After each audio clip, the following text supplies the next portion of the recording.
یہ تھوڑی سی عبارت دیکھ لیں جو رہ گئی تھی، استاد صاحب آ گئے تھے نا، رہ گئی تھی، دیکھ لیں 2 لائنیں رہ گئی تھی۔ وَإِذَا تَعَذَّرَ هَذَا بِأَلَّا يَصْلُحَ الْآخَرُ جَزَاءً لِلْأَوَّلِ حُمِلَ عَلَى الْعَطْفِ الْمَحْضِ، کہ جب یہ صورت بھی متاثر ہو جائے، یعنی حتیٰ کا ما بعد ما قبل کے لیے جزا بننے کی بھی صلاحیت نہ رکھے، جب یہ صورت بھی متاثر ہو جائے تو پھر حتیٰ جو ہے صرف عطف محض کے لیے ہوگا۔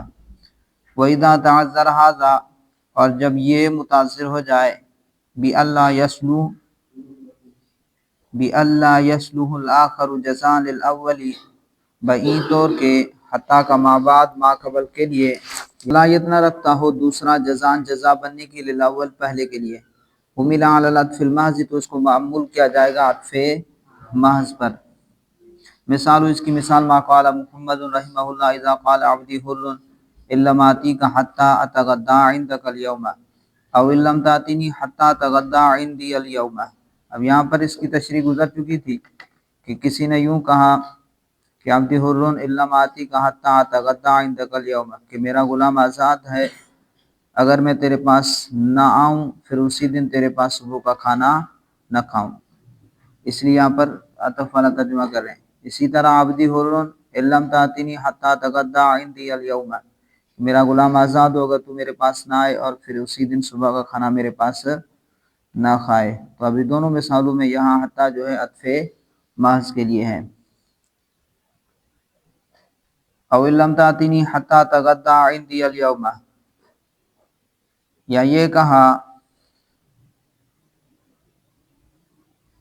اگر تو میرے پاس نہ آئے یہاں تک کہ تو آج کا ناشتہ، یہاں تک کہ تو صبح کا کھانا یعنی ناشتہ میرے پاس نہ کرے۔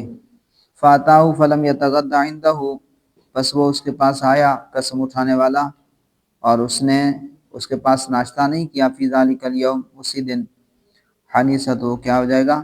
حانث ہو جائے گا۔ وذالک لانہ لما اضیف، اور یہ اس کو جزا پر محمول نہ کرنا بلکہ عطف محض پر محمول کرنا، لانہ، اس وجہ سے ہے کہ لما اضیف کل واحد من الفعلین الی ذات واحد، کہ جب دونوں فعلوں میں سے ہر ایک فعل کی نسبت کر دی گئی، اضافت کر دی گئی، الی ذات واحد، ذات واحد کی طرف، لا یصلح، تو یہ صلاحیت نہیں رکھتا، ان یکون فعلہ جزاء لفعلہ، کہ اسی کا فعل، ایک ہی ذات کا فعل جزا ہو اسی کے فعل کے لیے، ایک ہی ذات کا فعل جزا بنے اسی کے فعل کے لیے۔ فیحمل علی العطف المحض، تو اس کو معمول کیا جائے گا عطف محض پر، فیکون المجموع شرطا للبر، فیکون المجموع شرطا للبر، پس دونوں فعلوں کا پایا جانا قسم پوری ہونے کے لیے شرط ہوگا، تو مجموعہ جو ہے شرط ہوگا للبر، قسم کے پورا ہونے کے لیے، قسم کے سچا ہونے کے لیے دونوں کا مجموعہ کیا ہوگا؟ شرط ہوگا۔ فصل فی الا، اب یہاں سے یہ فصل ہے الا کی بیان میں، حروف معانی میں سے اب الا کو بیان کر رہے ہیں، حروف عاطفہ کے بعد اب حروف جارہ کو بیان کر رہے ہیں، چند حروف جارہ بیان کریں گے، کچھ حروف ذکر کریں گے۔ کہہ رہے ہیں کہ الا جو ہے مسافت کی انتہا کے لیے آتا ہے، کس کے لیے آتا ہے؟ مسافت کی انتہا کے لیے آتا ہے۔ الا لانتہاء الغایۃ، الا جو ہے مسافت کی انتہا کے لیے آتا ہے۔ ثم هو فی بعض الصور یفید معنی امتداد الحکم وفی بعض الصور یفید معنی الاسقاط، الا حکم کے امتداد کا فائدہ دیتا ہے، الا حکم کے امتداد کا فائدہ دیتا ہے، یعنی حکم کو کھینچ کر غایہ تک پہنچاتا ہے، حکم کو کھینچ کر غایہ تک پہنچاتا ہے، اور غایہ حکم سے خارج ہوگا، غایہ حکم سے خارج ہوگا۔ اور بعض صورتوں میں الا جو ہے اسقاط کے معنی کا فائدہ دیتا ہے، کس کا دیتا ہے؟ اسقاط کے معنی کا فائدہ دیتا ہے، یعنی غایہ تو حکم میں داخل ہوتا ہے، غایہ کا جو مابعد ہے اس کو حکم سے ساقط کر دے گا۔ اچھا، اب ایک ضابطہ ہے وہ ذہن میں رکھ لیں بس، الا کبھی امتداد حکم کا فائدہ دیتا ہے، حکم کو کھینچ کر کیا کرتا ہے؟ غایہ تک پہنچا دیتا ہے۔ اب یہ جو ہے اگر غایا مغیا میں داخل نہ ہو، یہ کب ہوگا؟ امتداد حکم کا کب فائدہ دیتا ہے جی؟ اگر غایا مغیا میں داخل نہ ہو یا داخل ہونے میں یا نہ ہونے میں شک ہو تو اس صورت میں الا امتداد حکم کا فائدہ دے گا، اور غایا یہ حکم سے خارج ہو جائے گا، اور غایا حکم سے غایا مغیا میں داخل نہ ہو، غایا مغیا میں داخل، ضابطہ یاد رکھیے، ابھی مثالیں آئیں گی تو بس اس میں فٹ کرتے جائیے گا یہ ضابطہ، یا داخل ہونے یا نہ ہونے میں شک ہو تو اسی صورت میں الا امتداد حکم کا فائدہ دے گا اور غایا حکم سے خارج ہو جائے گا، اور الا جو ہے اسقاط حکم کا فائدہ دے گا، یعنی غایا تو حکم میں داخل ہوتا ہے لیکن غایا کا مابعد حکم سے ساقط ہوگا۔ یہ کب ہوگا؟ جب غایا مغیا میں داخل ہو، جب غایا مغیا میں داخل ہو تو اسقاط حکم کا فائدہ دے گا۔ کس کا دے گا؟ حکم کے اسقاط کا فائدہ دے گا، یعنی مابعد کا اسقاط کرے گا، مابعد کا اسقاط کر دے گا اور غایا حکم میں داخل ہو جائے گا، غایا حکم میں داخل ہو جائے گا۔ اب مثالوں سے بات سمجھ میں آئے گی، آپ دیکھتے جائیے مثالیں اور اس میں یہ قاعدہ فٹ کرتے جائیے۔ فصل، یہ فصل ہے، الا انتہا الغایت، الا مسافت کی انتہا کے لیے آتا ہے، یہاں غایت بمانا مسافت ہے، یہاں غایت بمانا مسافت ہے، نہ کہ انتہا کے معنی میں، انتہا کے معنی میں نہیں ہے، کیونکہ اگر غایت کو انتہا کے معنی میں لیں تو اضافت الشیء الی نفسہ کی خرابی لازم آئے گی، اضافت الشیء الی نفسہ کی، شیء کی اضافت اپنے طرف، یہ خرابی لازم آئے گی۔ مسافت ہونے کی صورت میں اگر اس کو مسافت، غایا کو مسافت ہونے کی صورت میں غایت سے قبل مضاف ما قبل معذوف ہوگا، ما قبل کیا ہوگا؟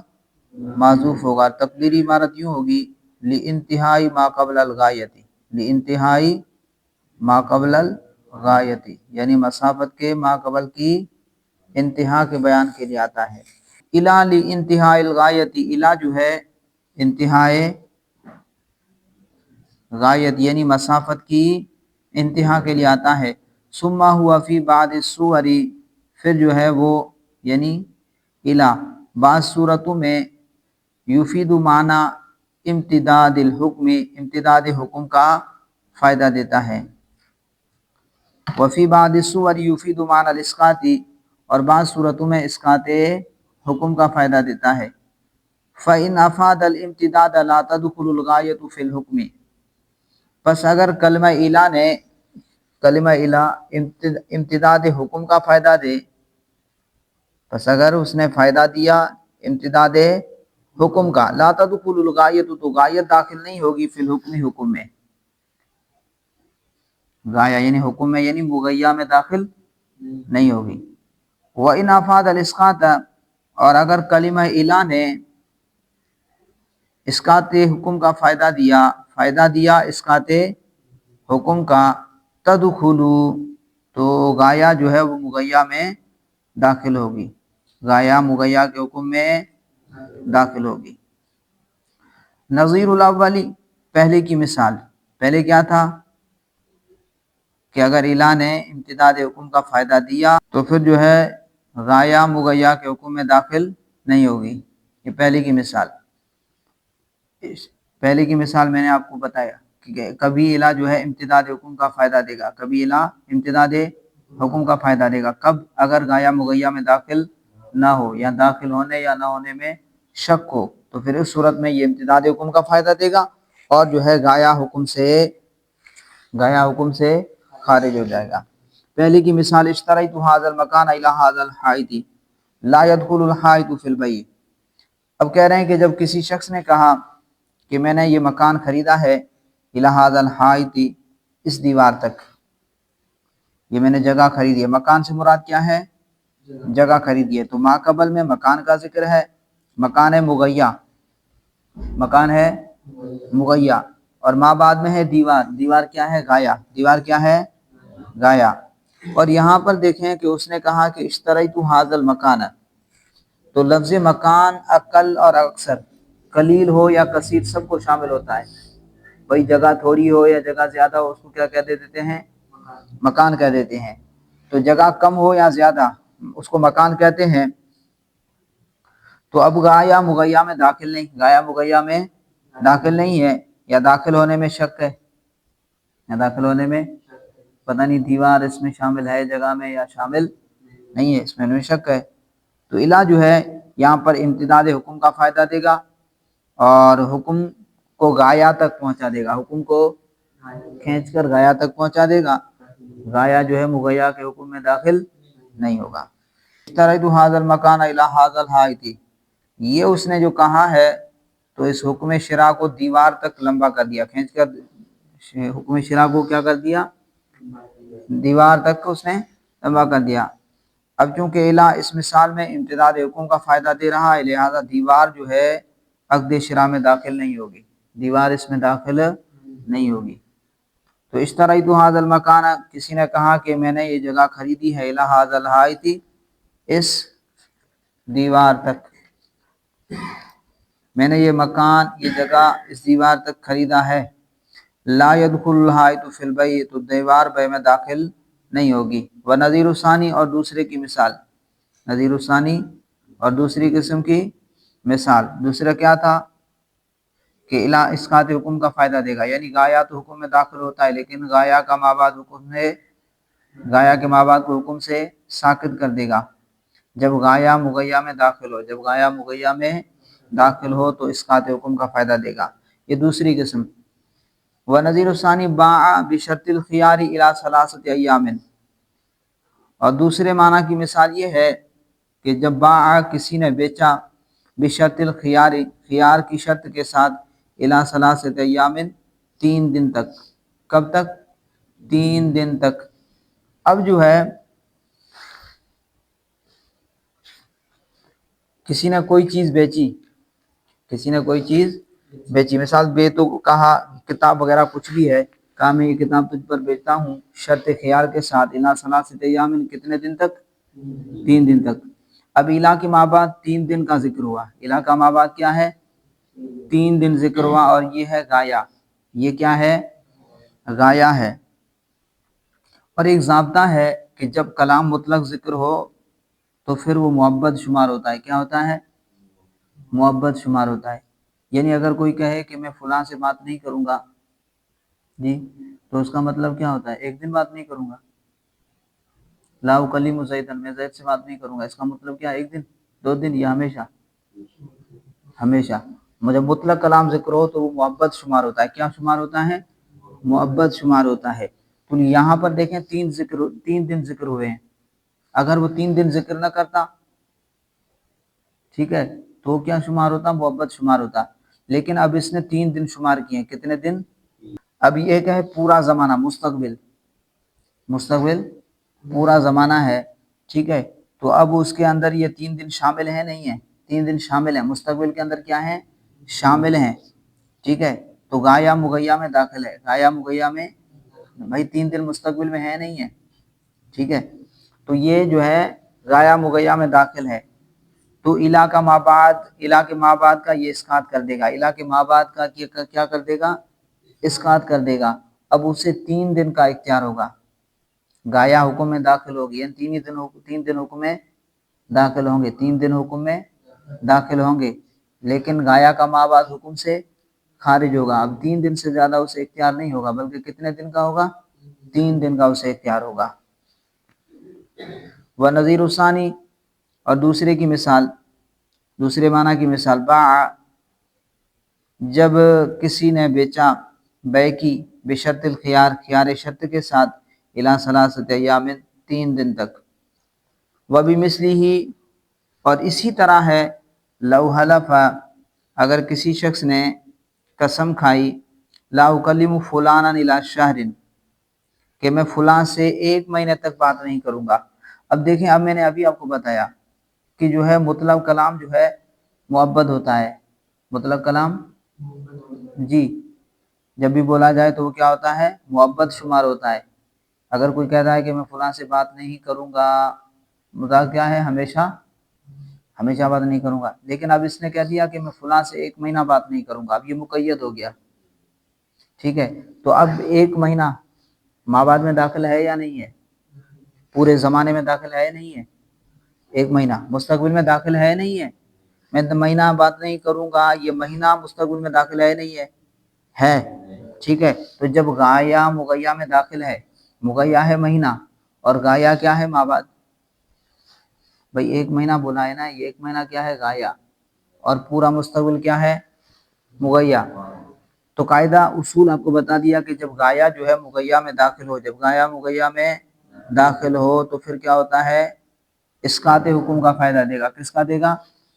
اسقاط حکم کا فائدہ دے گا، یعنی غایا حکم میں داخل ہوگا لیکن غایا کا ماں بعد حکم سے ساقط ہو جائے گا جب غایا مغیہ میں داخل ہو۔ تو اب یہاں پر جو ہے وہ اگر 1 مہینے تک کلام نہ کرے جی اور بعد میں کلام کر لے تو پھر حانث نہیں ہوگا، لیکن اگر اس نے 1 مہینے کے اندر بات کر لی تو پھر وہ کیا ہو جائے گا، حانث ہو جائے گا۔ پورا مہینہ اس سے بات نہ کرنا ضروری ہوگا ورنہ حانث ہو جائے گا، مہینے کے بعد بات کر لے۔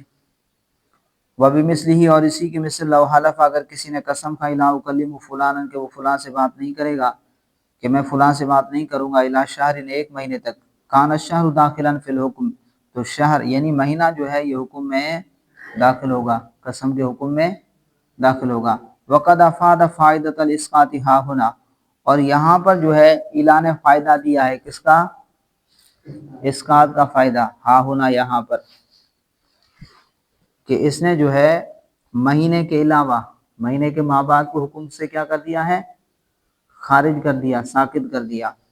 وقد افاد فائدۃ الاسقاط ها هنا اور یہاں الا نے اسقاط کا فائدہ دیا ہے۔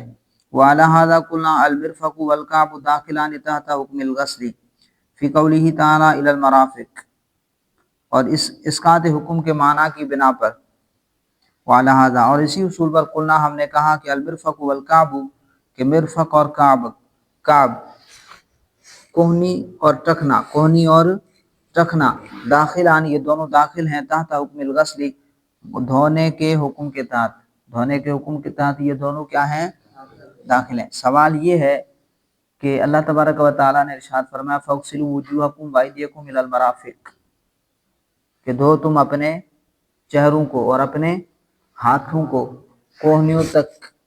تو اب یہ کوہنیاں اور اسی طرح کعبین وَأَرْجُلَكُمْ إِلَى الْكَعْبَيْنِ تو اب یہ کعبین اور مرفق جو ہے یہ حکم میں داخل ہوں گے یا نہیں ہوں گے؟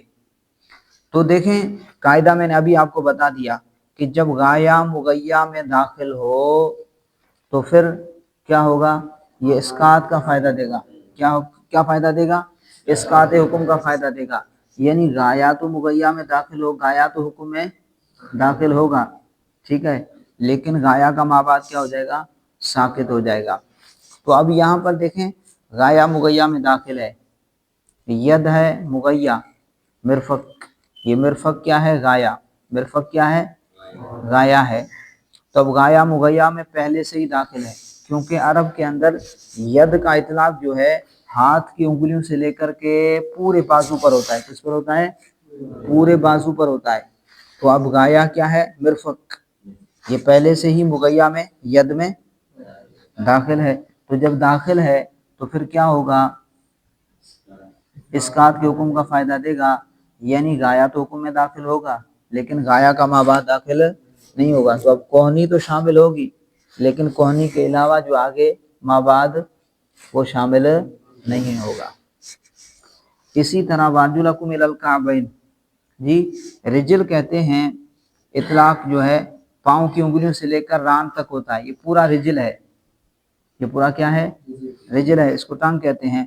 تو اب ٹخنے جو ہیں غایا ہیں اور رجل کیا ہے، مغیہ ہے، اور غایا مغیہ میں داخل ہے۔ تو جب غایا مغیہ میں داخل ہو تو اسقاط حکم کا فائدہ دے گا، جب اسقاط حکم کا فائدہ دے گا تو غایا تو داخل ہے لیکن غایا کا ماں بعد داخل نہیں ہوگا، تو ٹخنے دھونا تو فرض ہوں گے لیکن ٹخنوں سے آگے دھونا فرض نہیں ہے۔ وعلی ھذا قلنا اور اسی بنا پر ہم نے کہا المرفق والکعب کہ مرفق یعنی کوہنی اور ٹخنا داخلان تحت حکم الغسل یہ دونوں جو ہیں داخل ہیں دھونے کے حکم کے تحت فی قولہ تعالی اللہ تبارک و تعالی کے اس فرمان میں الی المرافق لأن کلمۃ الی ہا ہنا للاسقاط کیونکہ کلمہ الی جو ہے ہا ہنا یہاں پر اسقاط کے لیے ہے. کس کے لیے ہے؟ اسقاط حکم کے لیے ہے. فإنہ لولاہا اس لیے کہ اگر کلمہ الی نہ ہوتا، اس لیے کہ اگر لاہا وہ نہ ہوتا یعنی کلمہ الی نہ ہوتا لستوعبت الوظیفۃ جمیع الید تو حکم جو ہے وہ گھیر لیتا وظیفہ یعنی حکم، وظیفہ یعنی حکم، وہ گھیر لیتا جمیع الید تمام ہاتھ کو، پورے ہاتھ کو گھیر لیتا. اگر یہ الی نہ ہوتا تو پھر کیا ہوتا؟ ید کسے کہتے ہیں؟ پورے ہاتھ کو. پھر حکم کیا ہوتا کہ پورے ہاتھ کو دھو لو. جی تو یہاں پر الی نے اسقاط حکم کا فائدہ دیا. وَلِهَذَا قُلْنَا اور اسی بنا پر ہم نے کہا الرَّكَبَةُ مِنَ الْعَوْرَةِ کہ گھٹنا جو ہے وہ عورت سے ہے. گھٹنا جو ہے وہ عورت سے ہے. گھٹنا کیا ہے؟ عورت ہے، یعنی سطر کی جگہ ہے. کیا ہے؟ سطر کی جگہ ہے، چھپانے کی جگہ ہے. انا کلمۃ الی اس لیے کہ کلمہ الی جو ہے فی قولی علیہ السلام حضور علیہ الصلوۃ والسلام کے فرمان میں کہ حضور علیہ الصلوۃ والسلام نے فرمایا عورت الرجل ما تحت السرۃ عورت الرجل آدمی کی سطر، آدمی کا سطر یا آدمی کا عورت کیا ہے؟ ما تحت السرۃ جو ناف کے نیچے ہے، الی الرکبۃ کہاں تک؟ گھٹنے تک. اب مجھے بتائیے کہ ناف کے نیچے سے لے کے گھٹنا اس میں شامل ہے نہیں ہے؟ ناف کے نیچے جب بولا تو گھٹنا آ گیا نہیں آ گیا؟ آ گیا نا. تو گایا مگیا میں داخل ہے، گایا مگیا میں داخل ہے. جب گایا مگیا میں داخل ہو تو پھر الی کیا کرتا ہے؟ اسقاط حکم کا فائدہ دیتا ہے. کس کا دیتا ہے؟ اسقاط حکم کا فائدہ دے گا. یعنی اب جو ہے گایا تو حکم میں داخل ہوگا لیکن گایا کا مبعد حکم میں داخل نہیں ہوگا. تو اب گھٹنا جو ہے عورت ہے. گھٹنا کیا ہے؟ عورت ہے. اور آگے گھٹنے سے نیچے پنڈلی وغیرہ یہ عورت نہیں ہے. جو کہہ لیں چھپانے کی جگہ نہیں ہے.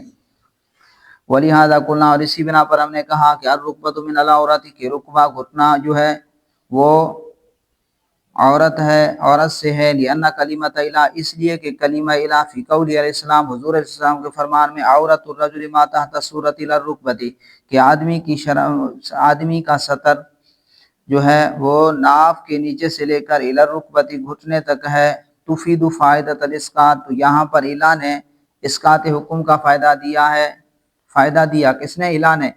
فائدۃ الاسقاط اسقاط حکم کا فائدہ. فتدخل الرکبۃ تو گھٹنا جو ہے وہ داخل ہوگا فی الحکم حکم میں. تو گھٹنا جو ہے وہ سطر کے حکم میں داخل ہوگا. وقت تفید کلمۃ الی تاخیر الحکم اور کبھی کلمہ الی حکم کو غایت تک مؤخر کرنے کا فائدہ دیتا ہے. کبھی کلمہ الی کیا کرتا ہے؟ حکم کو مؤخر کرنے کا فائدہ دیتا ہے کہ کہاں تک؟ الی غایت تک. وَلِهَذَا قُلْنَا اسی بنا پر ہم نے کہا اذا قال لامرأته جب کسی شخص نے اپنی بیوی سے کہا انت طالق الی شہر کہ تجھے طلاق ہے، تو طلاق والی الی شہر ایک مہینے تک. اب یہاں سے کہہ رہے ہیں کہ بعض اوقات کلمہ الی جو ہے غایت تک حکم کو مؤخر ہونے کا فائدہ دیتا ہے. کہ الی جو ہے مفید تاخیر حکم ہوتا ہے اس وقت، الی جو ہے مفید تاخیر جی حکم کے تاخیر کا فائدہ دیتا ہے اس وقت جب الی زمانے پر داخل ہو. جب الی زمانے پر داخل ہو. جیسے انت طالق الی شہر، اس میں انت طالق کے الفاظ تو فی الحال طلاق کے واقع ہونے کا تقاضا کر رہے ہیں. کیا کر رہے ہیں؟ کہ عورت کو کیا ہو جائے؟ فی الحال جو ہے طلاق ہو جائے فوراً. اگر وہ الی شہر نہ کہتا تو طلاق فوراً واقع ہو جاتی. طلاق کیا ہو جاتی؟ لیکن الی شہر کی غایت نے حکم طلاق کو حکم طلاق کے واقع ہونے کو 1 مہینے تک کیا کر دیا؟ مؤخر کر دیا۔ تو اب یہ مثال بیان کی کہ اگر خاوند نے بیوی سے کہا کہ انت طالق الی شہر، اور شوہر کی خاوند کی کوئی نیت نہ ہو تو طلاق فی الحال واقع نہیں ہوگی، طلاق فی الحال واقع نہیں ہوگی، بلکہ طلاق جو ہے 1 مہینے کے اختتام پر واقع ہوگی۔ جب مہینہ پورا ہوگا تو طلاق واقع ہوگی۔ ہاں اگر طلاق کے فی الحال واقع کرنے کی نیت ہو تو پھر جو ہے طلاق واقع ہو جائے گی، کیونکہ اس نے کلام کی حقیقت کی نیت کی ہے۔ تو اس صورت میں الی شہرین کا غایہ لغو ہو جائے گا، ٹھیک ہے، پھر یہ غایہ نہیں بنے گا، پھر یہ غایہ نہیں بنے گا۔ جبکہ امام ظفر فرماتے ہیں خواہ طلاق فی الحال واقع کرنے کی نیت کرے یا نہ کرے، طلاق فی الحال فوراً واقع ہو جائے گی۔ وہ دلیل یہ دیتے ہیں کہ کسی شے کی تاخیر اس شے کی اصل کے ثبوت کا فائدہ دیتی ہے، لہذا تاخیر طلاق اصل طلاق کے ثبوت کا فائدہ دے گی، اور طلاق کے ثبوت سے طلاق واقع ہو جاتی ہے تو طلاق جو ہے فوراً واقع ہو جائے گی، اور الی شہرین جو ہے یہ غایہ جو ہے یہ لغو ہو جائے گا۔ وَلِهَذَا قُلْنَا إِذَا قَالَ لِامْرَأَتِهِ أَنْتِ طَالِقٌ إِلَىٰ شَهْرٍ، جب کسی شخص نے کہا، کوئی خاوند نے کہا اپنی بیوی سے انت طالق، تو طلاق والی ہے، الی شہرین ولا نیت لہ، اس حال میں کہ خاوند کی کوئی نیت نہ ہو، خاوند کی کوئی نیت نہ ہو طلاق کی، لا یقع طلاق، تو طلاق واقع نہیں ہوگی فی الحال فوراً، عندنا ہمارے نزدیک، خلافاً لظفر رحمہ اللہ تعالی، یہ خلاف ہے برخلاف امام ظفر رحمہ اللہ کی، لأن ذکر الشہر، اس لیے کہ مہینے کا ذکر لا یصلح لمد الحکم، یہ جو ہے مد حکم کو یعنی حکم کو کھینچنے کی صلاحیت نہیں رکھتا، حضرت شریعت مد حکم کی صلاحیت نہیں رکھتا، والاسقاط، اور اسقاط کی، یعنی مد حکم امتداد حکم اور اسقاط حکم کی صلاحیت نہیں رکھتا شرعاً شرعی اعتبار سے، عذر شریعت مد حکم اور اسقاط حکم کی صلاحیت نہیں رکھتا۔ والطلاق یحتمل التاخیر، اور طلاق جو ہے تاخیر کا احتمال رکھتی ہے، بالتعلیق، معلق کرنے کے ساتھ، کس کے ساتھ؟ معلق کرنے کے ساتھ۔ تو طلاق جو ہے احتمال رکھتی ہے تاخیر کا بالتعلیق، تعلیق کرنے کے ساتھ، اس کو معلق کرنے کے ساتھ، فیحمل علیہ، تو اس پر محمول کیا جائے گا۔ جیسے کوئی شخص کہتا ہے کہ اگر تو اس گھر میں داخل ہوئی تو تجھے طلاق، تو طلاق معلق ہو جاتی ہے نہیں ہو جاتی؟